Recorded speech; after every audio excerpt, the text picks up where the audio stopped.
You are welcome to Argenton Business. I am Yaya Awa.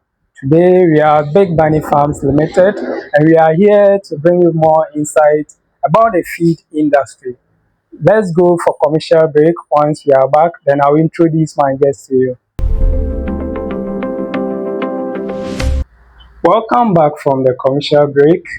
We are currently with Mr. Nathaniel A. Kwate, the CEO of Big Bunny Farms. A lot of farmers call Argenton, and mostly their worry is about feed formulation. Okay, yeah, and as you are an expert into that area, today we decided to come here so that you can enlighten the farmers and agribusiness enthusiasts. Yeah, so that they will know more about the industry. Okay. Okay, yeah. So if today I would like you to briefly introduce yourself and Big Bunny Farms Limited to our dear farmers. Thank you again for this initiative. My name is Nathaniel Andrew Kwoti. I'm the CEO of Big Bunny Farms Limited. So Big Bunny Farms Limited is the owner of Nhyira Feeds. So Nhyira Feeds is the feed manufacturing line of Big Bunny Farms Limited. All right. So Nhyira Feeds, our main area of products is a manufacturer of animal feeds, which is Nhyira Feeds. And the vision is to be a leading producer of animal feeds, not just producer of animal feeds, but quality, affordable animal feeds to meet the nutritional requirements of different species of animals. So we started operations actually in 2016. Wow. But the feed production aspect of the business took hold or started in 2020. Yes, so we've been in business for roughly 6 years with regard to the feed production. Okay. Yes. And then I'm an animal nutritionist by profession. Wow. Yes. And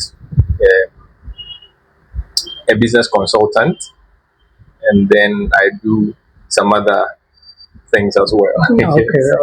Yeah. So I've you are been a in serial the entrepreneur. yes. I'm a passionate entrepreneur, and I love my country.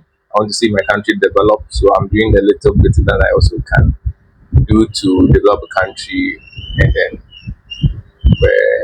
the passion to create employment. So that's basically who I am in summary. Quite, interesting. Yeah.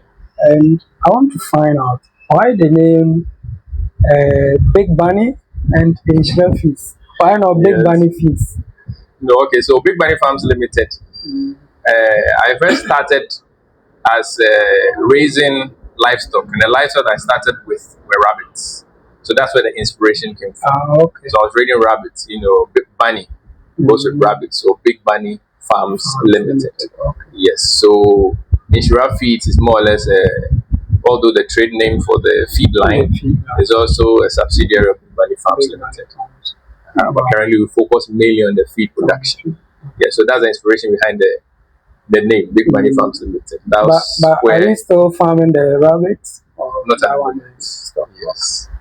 I understand, because it's not easy to even run the feed. Yes, yeah. We had to put that on hold for a while. Yes. But still the passion is there. Okay. That one they can never go away. That is why that's the inspiration behind the name. So that alone should tell you the inspiration behind the name. Yes. Okay. So yeah. Let's go for a short commercial break. We'll be back. All right. So we are now going deep into our conversation. Mr. Nathaniel, I want you to, even though during the introduction you made mention that you were once a farmer, but I want you to educate our audience or lovely farmers who have been using your feed, how you transition from, farming into feed formulation. Okay. Actually, I'm still a farmer. Okay. Yes. So I was giving a little background with regard to the business name, the inspiration behind the business that I started with the rabbits. But occasionally too, I do broilers. Wow. usually during the festive That's festive seasons. season. Not very often on occasion. So I'm still a farmer. Mhm. That's why I'm really in tune with the feelings and agricultural challenges of farmers. Wow. Yes, so it's like I'm on both sides. I experience I'm at the receiving end of the products which are our feet, and at the same time, too, I am a producer of the Producer. product. Yeah, so I would say a transition because at that time in 2016 thereabout, I used to even when I was in rabbitry, I used to formulate my own feed. Wow. Yes, because there were a lot of gaps Mhm. in the feed industry. You couldn't really find pelleted rabbit feed. Hardly was there any available. After some time, someone imported some machines and started, but it wasn't too good. So I realized that there was an industry gap when it came to feed Okay. manufacturing. So and because I was already formulating my own feed because I have a science background, because in my first degree I did biological science, and then my second degree is when I did my MPhil masters in animal Animal nutrition nutrition. Okay. and feed production. Wow. Yes, industrial animal nutrition and feed production. So the passion has always been there. Yes, so I said, why limit the feed production to just rabbit feed? Rabbit. Let me go fully into all species, Okay. all livestock.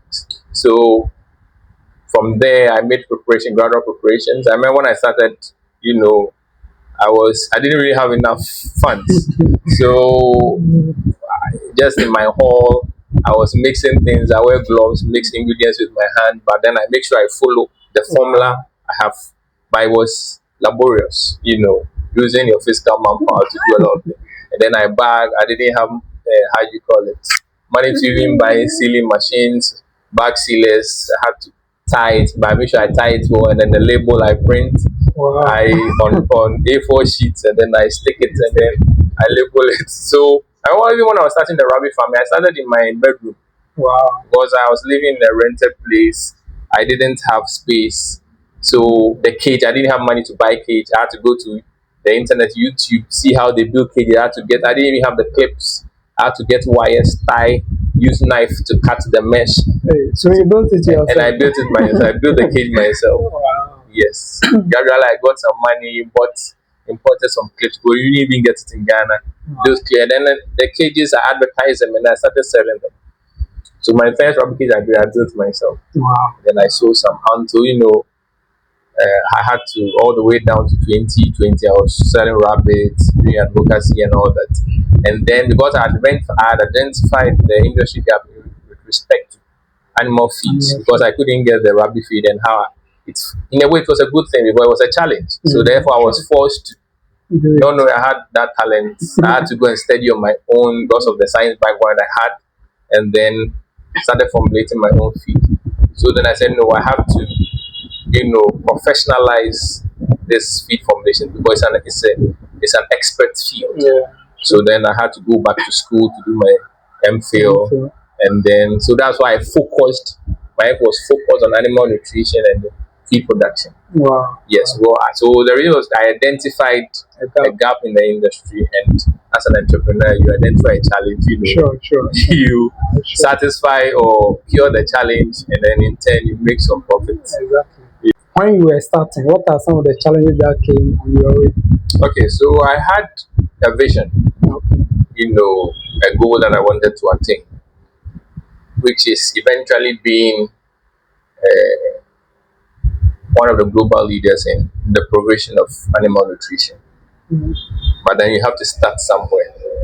And even with the somewhere, I had the ideas, but then the financial aspect. Sometimes I have to go to bank, to see if I can get some small loan to start. But there's an issue of collateral, so many things. So then I have to rely on maybe friends, family, to see if I can mobilize some resources. So for me personally, the challenge initially I had was finance, because the nature of the industry, feed manufacturing industry, is that it's capital intensive. Sure. Yes, we are producing one bag of feed at the cost of, let's say, 400 cedis, and maybe your profit on it is like 10 to 15 cities. And the only way you can make profit is if you sell in volumes. You understand? Yeah. But then you buy so much to formulate just one bag, One bag. and then the profit margin is so small.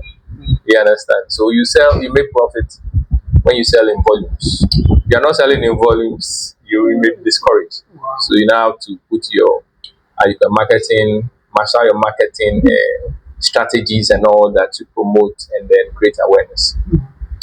So initially for me, it was a capital because I had the expertise in the lodge. But gradually, I was able to mobilize funds from friends, families, because after doing some reading and looking at other people's experiences, I vowed that as much as possible, I wouldn't go for and a bank loan. That one there is Yes, no. unless when I'm well grounded and it becomes absolutely necessary, depending on maybe a contract that I'm supposed to execute and I don't have the financial muscle to do it. But to a large extent, the notion with which I was operating was that use what you have to get what you want. So the little I had, so sometimes I wake up in the midnight and I'm just thinking. Sometimes I'm in the bed and all of a sudden I wake up, I'm thinking. I went to bed thinking, so I want to think outside the box. How do I do this? So sometimes I go to some animal producers and say, oh, because I started with a rabbit, I can give you this feed, I can produce this feed.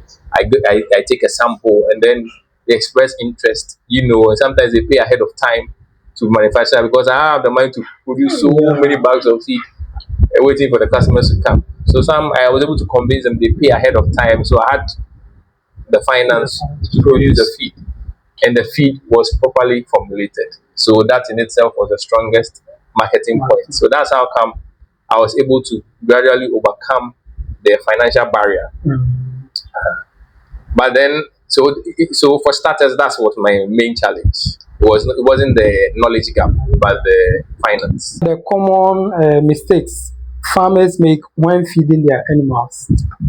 All right. So in this part of the world where there's a lot of financial challenge, but then when you are having a business, depends on the kind of setup you have. Is it a commercial setup where you want to earn money, or you are doing a hobby, or it's just a hobby, or some small backyard farming for home consumption? But if you are into make money, which is the bottom line, then you have to it's imperative you know exactly what you're about. You can't compromise on feed quality. And one of the mistakes farmers make, to some extent, is their fault. To some extent, it may not be their fault because of financial challenge. If the person doesn't do a backyard, production of, let's say, broilers just for the home consumption, they may not pay too much attention to, the type of feed because of the cost. They'll try to cut down costs as much as possible. If it means raising the bird for 6 months and they'll be ready at the end of 6 months, fine, no problem. But then if it's a commercial enterprise where you want to make profit, then you should, seek the necessary advice and make sure you invest into the proper nutritious feeds for the animals. Because when you take animal nutrition, it has impact on, let's say, the health of the animal, development of the animal. Because whatever ingredients, nutrients go into the feed will show itself in the animal. So, for instance, if your animal is the feed is poor in nutrition, it can affect even the semen quality of, let's say, your calf. Sorry, your cow, your bullock. It can affect the semen quality of your pigs. It can affect feather quality of your birds. It can affect egg production. If your feed is poor in quality, it can affect fetal development. So all the nutritional efficacy of the feed directly impacts your business. So some make the mistake of thinking that maybe they could formulate their own feed.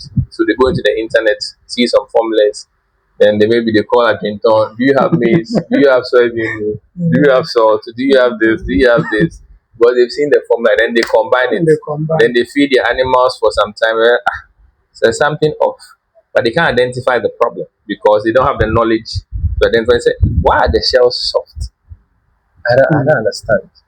I'm pumping. They say I should pump shells, limestone. Then it's adding more lines, but still the shells are soft. Because you don't have the technical know-how to know that the shell formation is not only dependent on calcium, it's also dependent on phosphorus and dependent on vitamin D3. But you don't have that knowledge, so you are doing your own thing. So as much as possible, you should try to seek expert advice. If it's a commercial establishment where you are in to make money, therefore the only way the business can survive is if you make profit. Okay. You're not making profit to collapse, and then you lose your investment. The people you've employed will lose their jobs. So seek expert advice. So that mistake I've seen a lot. Feed is expensive. Let me just get someone to give me some formula, and then at the end of the day, it rather pulls them back. Yes. So when it comes to feed, for a commercial enterprise, do not compromise on feed quality. Feed is contributing 60 to 70% production cost. Yes. So make sure you go in for the right feed, seek expert advice so you can get the maximum output from your investment. Okay. Livestock farmers, when it comes to the purchase of feed, they fear change. Sure. Yes. They fear change a lot. Sure. But then I'll encourage them to explore. I know it's an investment, but just research on the company, make some inquiries and explore. Because there may be a cheaper alternative. But because we are not open to exploring other feeds, we may be losing. Soybean meal, they use the same formula without changing anything. Yet you have changed an ingredient. It's soybean meal, but it's different. Okay. There are slight differences. Yes, because when you use a soybean meal, local soybean meal, and maybe the energy of the feed increases, the final feed increases, and let's say you are giving it to layers. The layers may consume less, and if they consume less, it can impact your production. Okay. Because the energy is high. Because when the animal is eating, the first thing it satisfies is this energy. So it eats a little, it's satisfied, but it hasn't gotten enough of the nutrients. Because it's just eating a little. Because it's supposed to eat maybe 120 grams or 125 grams. But because the oil content of the final feed is so high, it's now eating about 100 grams. Yet it hasn't gotten enough of all the nutrients. So you realize that maybe the egg sizes have become too small, or the shells are not being formed well because it hasn't taken enough of calcium, it hasn't taken enough of phosphorus, it hasn't taken enough of vitamin D and all that. So it's an expert field. So you have to that's why I say you always have to seek advice. Sure. For someone to guide you. Yes. If it means employing an animal nutritionist on the farm to assist you. Okay. Looking at the quantity of meat that we import into the country, that is in itself tells us that there's a huge opportunity. If we are able to cut down the level of importation even by half, we can create a lot of employment for the youth. Yes, because for instance, when you take the poultry sector, over 90% of it is in the commercial layers sector. And one thing I want to add is we have to think outside the box. There was a time where the farmers were facing challenges of not being able to sell their eggs, and government has to issue a directive like buffer stock should buy it, and it should be distributed as a feed to support the school feeding program. We should also think outside the box and start looking at processing the eggs into egg powder, egg liquid, and all that for storage. With that, if you're able to set up such industries, even for just the egg powder alone, that is useful in the baking industry, you could create millions of employment, because the eggs, trust me, it will not even be enough when you bring in export. Of course, the eggs produced have to meet international standards and all. the final product. But we should learn to diversify, because we should never face a challenge of having too much egg glut, right? But when you process, as you know, you get better. How do you call it? You get better yield, and you get better profit margins when it's processed. So in that area alone, imagine you set up 3 factories, commercial factories, to process egg into egg powder, and the current egg production in Ghana is inadequate. You can imagine the amount of investment that will flood into that sector. And when investors flood into the sector for bigger farms, you get more people employed. You see, so that's on one side. And then the importation issue is the level of importation is too much. Government should find a way of intervening and to help cut down importation. I mean, importation itself is a business, so stopping the importation itself, it has its own challenges. But the opportunities are there. The youth are willing to work, and they are just stifled, but the opportunities are there. So another area too is one of the I'll link it to a challenge is that farmers, for instance, when you take the poultry sector, they find it difficult selling the umbrellas because you are competing with imported frozen chicken. You are looking at chicken coming from countries that whose farmers are well subsidized, and therefore their production cost is very small. So you're able to sell maybe a kilo of meat or poultry for, like, let's say drumsticks for 30 cedis a kilo. You can't sell that here and survive. So you can do what one area where the government can also explore is to do contract farming, where we farm in huge commercial scales, and the government provides ready market. One challenge is a ready market. Once people are assured of ready market, especially for poultry product broilers, trust me, we can produce all the meat we need. So we can go into some sort of a contract farming where the government can, task people to produce in large commercial, 50,000, 100,000, 200,000 beds every 6 weeks, and ready market, and then the next batch.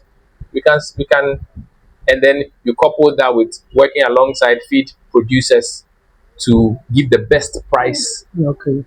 And for them to be able to give the best price, you place some subsidies on whatever ingredient is imported, especially if it's maize and soybean meal. You understand? To help cushion the feed producers, which translates into the cost of production and the cost of the feed, and then government use that to feed those who have been contracted to farm or whoever, and then it becomes a cascading effect. So we need to think outside the box. We can't be doing things the same way all these years, forever and ever. We need to think outside the box because the opportunities are there. If we want to cut down the importation of feed ingredients, because there's a whole range of feed ingredients. You have the macro ingredients and you have the micro ingredients. The macro ingredients are those that are included in major quantities in the feed formulation. So you have maize, soybean meal, maybe palm kernel, cake, wheat bran. They have the micro ingredients like salt, vitamins, minerals, essential amino acids like methionine, lysine, and all that. Those micro ingredients, you need a lot of investment, because someone invests into that field, they look at the market potential, the size of the market before they do that. But at least we can start with the major ingredients. Maize, and normal circumstances, we shouldn't be importing maize. We should have a national irrigation structure where we can farm maize on thousands of hectares of land. You understand? Because we have fertile lands. Yes, unfortunately, it's like real estate is taking all our lands, and our focus is not so much on agriculture. To be frank, the lip service is too much. The youth is tired. They need to see action. If the talking is too much, we've been repeating agriculture is the backbone of the economy since I was in primary school. Now it is no longer the backbone; it has shifted to the leg bone or the thigh bone. I don't even know what it is. You see, but then agriculture is the future. Agriculture is the future. Not to me, agriculture is not technology. Agriculture is the future. Because which all living organism can survive without food? You Yeah. can't. You understand? But I can survive without internet for 1 month. I can't survive without food for 1 Without month. food. COVID-19 should have, I mean, Yes. Yes. Yes. So we should. We know there are political, there's a political side to it. But then, as much as possible, we shouldn't let the youth lose hope. Yes, because I know that once the government sets its mind to do it, it can do it. You understand? We have the human resource. yeah. You understand? We have the human resource, and the youth is ready to work, ready to support. Yes, we shouldn't be in a situation where we have so much unemployment. And tying that into the government's, policy initiative of the 24-hour 24 economy. When I look at an establishment like feed producers, they fall into that category so well, where we can operate 24 hours. Sure. Yes. So when a government, for instance, a government comes to me and gives me, a contract to produce 1 million bags of feed, the whole of Ayawaso Central will have to work here. Yeah. Yes. Because every 3 hours we are shifting. Every 3 hours, nobody is sleeping. Yes, you can produce. So you identify the industries that can operate 24 hours, resource them, and then it will help with the situation. So now I'm, focusing a bit more on the feed industry because that's my industry. So with industries like this, you can easily do 24-hour production. So give me a contract of 1 million bags of feed to produce over the next 5 years or 10 years. And I'll employ so many people. In my case, I'll not even do 3 shifts. Maybe we shift we go on shift every 2 hours so that more people can be employed. Yeah. What lessons have you learned from building big bunny farms? I've learned that it's not easy being an entrepreneur. Okay.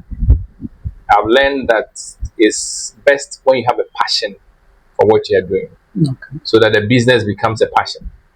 So sometimes you'll be faced with so many challenges, aside financial challenge, there are other challenges that may come.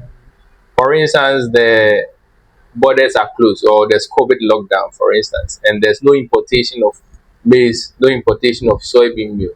What do? You just lose hope. But then if it's a passion, you will find a way. You can always find a way. When everything else fails you, your passion will carry you through. I've learned that for you to succeed, you have to be consistent. Okay. You understand? There's this saying in a local parlance, I don't know the language it is, but to translate into English, say when you urinate into one spot continuously, it creates bubbles. Yeah. Yes. So those bubbles are success. It is indication that the stream of urine is hitting the same spot over and over again. So consistency is very important. Integrity. In everything you do, you must have integrity. In a world where people are looking for opportunities to take advantage of their neighbor, integrity becomes like a rare commodity. So when people find people who have integrity, they cherish them. It shouldn't have been a rare commodity, but then that's human nature. So you should have integrity. And then dishonesty should be out of your virtues. Because you are building a brand. So if there's no honesty, there's no integrity, you've destroyed your brand. And then perseverance. Okay. You have the spirit of consistency, but then the strength to keep on persevering, you must have that as well. You must persevere. The challenges will come, but persevere. Try to think outside the box. If you're unable to think outside the box on your own, seek for advice, professional advice, because no one man has all knowledge or wisdom. Seek advice. The only way you can receive help is when you ask for help. If you don't ask for help, it's assumed that you don't need help. So you ask for help. So I believe that the human being is continuously learning. You will learn till the day Jesus comes or the day God calls you home. Come and rest. Yes. So, and be true to yourself, your strengths and your weaknesses. Don't, you know your strengths and your weaknesses. If there's a need to polish up on your expertise, polish up. Attend seminars, read books, whatever you believe you can do to, support your endeavor, do it. Don't be lazy. As for the attributes I can name, so many. Don't be lazy. Don't be impatient. You started your business just a year ago. You want to build a multi-dollar mansion, and therefore, if the feed is supposed to be 200 Ghana cedis a bar, you want to sell it 800 Ghana cedis. You want a profit margin of 500 Ghana so that you can make a lot of money. You are impatient. You have a get rich, how you call it, get rich quickly anointing. That anointing, you have to cast it out. Be focused, be patient, be deliberate, be consistent, and have integrity. If you were starting again today, so what would you do differently? What would I have done differently? That's an interesting question. I don't know what I would have done differently, because when I was starting, I received certain advice and I had to weigh those advice. One of the advice was that sell a certain property of yours and go in for a loan. But I didn't heed to that advice, and I'm glad I did not heed to that advice. You understand? Else, because of how I started, it was a bit slow. I would have ended up in trouble. So it was a bad advice. So I had to listen to the advice and then examine other people's experiences. So that's why you read and make sure you are well informed about the field you are entering. Here is the case: I didn't have the money, and the area I'm entering to is capital intensive. So you have to be very, very careful. You don't live your life on debt. So I don't think I would have done anything differently. The decision I made, whether poor or good, has made me who I am today. If I should go back and say, okay, maybe I would have corrected this, maybe I will not turn out this way. Exactly. Yes. So what I would say is, whatever field you are venturing into, properly inform yourself. Because I make sure that I read a lot, did a lot of research. I don't need to repeat the mistakes that others have already made. They've already paved the way with their mistakes. Why must I repeat the same mistake? There are certain mistakes eventually I'll make, which I should learn from. Because in life, you can't learn from you can't learn everything from other people's mistakes. You must make your own mistakes to learn from. There are certain things like that. But there are certain mistakes you should never make. If you make those mistakes, excuse me to say, you are not wise. Because, so I would say that whatever decision I took at that time starting is what has brought me to this point, which I believe by God's grace is a good point. And that's what has made me who I am now. One feed ingredient that you can't do without? Salt. Okay. Yes. Why? Yes, salt. What's the alternative for salt? Well, salt is a crucial, how do you call it, feed ingredient. I see. What's the alternatives for salt? I don't see the alternatives off top of my head. I don't see alternative. I see an alternative for maize. Okay. Yeah. I see an alternative for soybean meal. It's a protein source. I see an alternative for wheat bran. Okay. I see an alternative for rice bran. But what ingredient will replace salt? I see an alternative for oyster shells. Assuming there's no oyster shells, I'll go for limestone. But what ingredient can replace salt? Wow. Yes. That's a big question. Wow. Yes. Wow. Very deep. I don't want to go to the chemical level where I'll say salt is sodium chloride. So sodium and chloride. Maybe I can get sodium from the chloride. I'm just looking at it on the surface level. What ingredient will replace salt? If you take salt out of your food, it becomes tasteless. Right? Yeah. So what ingredient will you put in place of salt to bring back that taste that salt adds to the food? I'll say salt. Okay. Poultry or pigs? Okay. Which has the bigger opportunity in Ghana? poultry or pigs? Currently looking at opportunity in Ghana, looking at considering all factors, I'll say poultry. Poultry. Yes. It doesn't mean that pigs, but comparatively, I would say poultry. But then if you are making it a much more open question, Okay. the answer could be pigs. Because pigs have the potential to convert the ingredients with the, how do you call it, the least value, right? value into meat compared to poultry. Okay. So overall, I also go with poultry. Yes. Yeah, the opportunity. But Bigg has a huge potential. Okay. Yes, for export. So if you are able to export, Ghana is benefiting. So it's benefit for Ghana. Okay. That's when I'm widening the how do you call it, the benefits or the potential. Yes. Okay. But within Ghana, I would say poultry. Every entrepreneur should make sure they read the Ghana's constitution. Ghana's constitution. Yes. Hey. Yes. Okay. And make sure they certify the legal requirements for their businesses. I see. I don't know anything about it.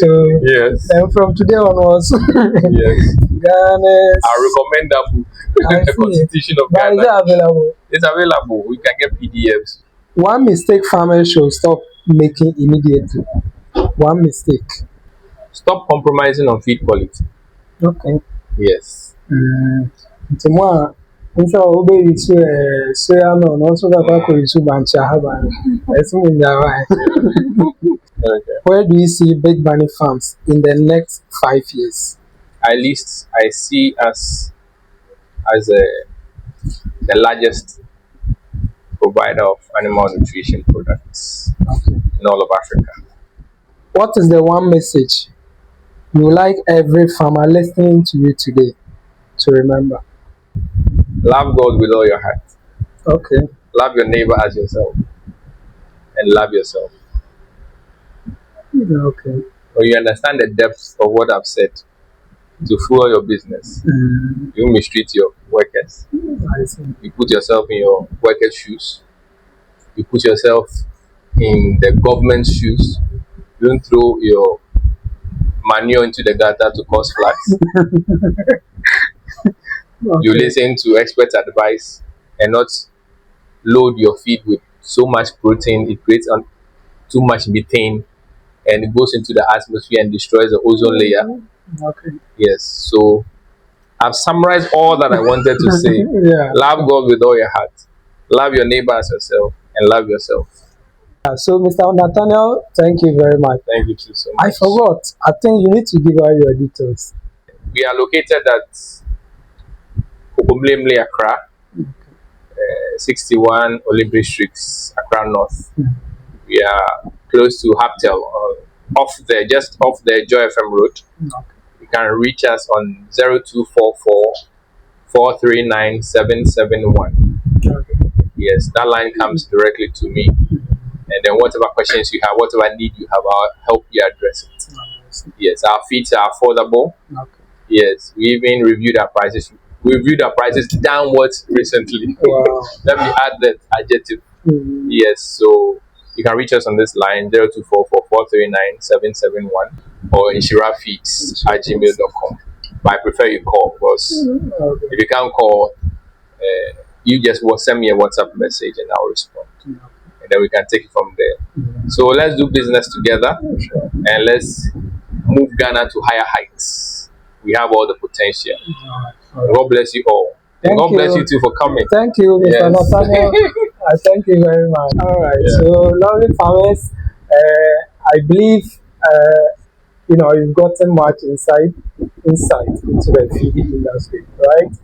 And you can see that our guest today, Mr. Nathaniel, has given us more insight into the industry. Those who have been calling that, Mr. I can be saying, crack it as a maybe the way I'm and then Mr. Nathaniel or a guide. Why? 4 or 5 sleep cover the way of it in there. All right. So thank you very much.